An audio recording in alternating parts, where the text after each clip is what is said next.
économique. Le Premier ministre a présidé les activités de mobilisation officielle du secteur privé dans les agropoles et sites industriels. Les acteurs économiques ont eu l'occasion de mieux découvrir les nombreuses opportunités d'investissement. Retenez que les agropoles d'Adéane, de Mbelakadjo et de Kolda sont déjà disponibles. On voit tout cela avec Aram Dao. La vision prend forme. Déjà, 3 parcs agro-industriels prêts à accueillir les investisseurs. Dans ces vastes étendues couvrant les 8 pôles territoires, des parcelles viabilisées, des incubateurs, des entrepôts de stockage, toutes les commodités spécifiques pour permettre de transformer localement les matières premières, produire et commercialiser. Nous sommes concentrés prioritairement sur le pôle sud et le pôle centre, où nous avons des consignes bien précises d'opérationnalisation de ces parcs. Il y a 30 parcs à mettre en place d'ici 2029. Au niveau de l'agropôle sud, nous avons 9 parcs agro-industriels qui sont en train d'être déployés. Au niveau de l'agropôle centre, il y a 21 parcs. Les autres parcs agro-industriels qui sont au niveau du nord, de l'ouest, de l'est vont suivre lorsque ces parcs-là seront opérationnels. Nous sommes au cœur de la vision Sénégal 2050, une politique d'industrialisation ancrée dans la logique de souveraineté et de restructuration du tissu industriel. Le secteur privé et les partenaires internationaux sont en première ligne. J'ai eu la chance très jeune, à 27 ans, de diriger l'entreprise Sahel Gaz, l'industrie Sahel Gaz de mes parents. Donc depuis 1997, cette séance n'a jamais eu lieu dans ce pays. Ni même un conseil interministériel sur l'industrie. Je peux en attester parce que depuis 1999, je suis présent, il n'y a pas eu un conseil interministériel pour l'industrie. Mesdames et messieurs, lors du Conseil des ministres du 23 juillet 2025, son Excellence le Premier ministre nous a rappelé un chiffre parlant. L'agropole centre et sud vise la création de 350 000 emplois. Jamais une industrie n'aurait créé autant d'emplois en si peu de temps.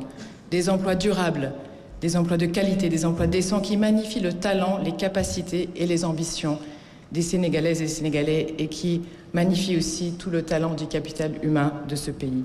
Un Sénégal industrialisé, capable de satisfaire localement les principaux besoins nationaux. Beaucoup y croient, ont déjà investi et sont venus partager leur succès. Avec les agropoles, le Sénégal veut atteindre un niveau supérieur. Les agropoles, c'est l'une des rares politiques que j'avais moi-même plébiscitée en étant opposant, que j'ai rappelé publiquement que le concept est bon et qu'il fallait l'organiser un peu mieux, le structurer beaucoup plus, et ça donnerait les résultats que nous attendons. Madame l'ambassadrice l'a rappelé aujourd'hui, vous n'avez aucun secteur, aucune initiative qui peut générer autant d'emplois, mais qui peut autant tirer l'économie vers le haut. Vous n'en avez pas.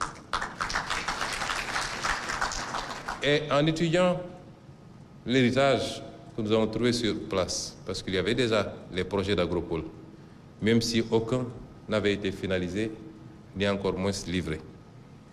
En l'étudiant, je me suis rendu compte qu'il y avait un maillon important qui manquait ou alors qui n'était pas suffisamment valorisé. Et ce maillon, c'est la production. Et c'est pourquoi, au mois de septembre passé, j'avais convoqué une réunion et j'ai donné instruction que les concepts des agropoles soient revus. Agropole, à mon sens, c'est d'abord agriculture, ensuite seulement pôle industriel. Agriculture, pôle industriel. Et c'est pourquoi la budgétisation est passée du simple au quadruple pratiquement. Pour l'agropole sud, par exemple, le budget passe pratiquement de 57 milliards à 302 milliards. Pour l'agropole centre, le budget passe de 108 milliards à 193 milliards, parce qu'on y a intégré effectivement ce volet production, l'accompagnement des agriculteurs, des coopératives, la structuration, la modernisation des exploitations, de sorte à avoir suffisamment de production. La transformation locale des produits agro, sylvo-pastoraux et halieutiques est restée longtemps un défi majeur en offrant un environnement d'affaires compétitif avec des avantages fiscaux Les agropoles veulent exploiter le fort potentiel de croissance nationale, régionale et internationale.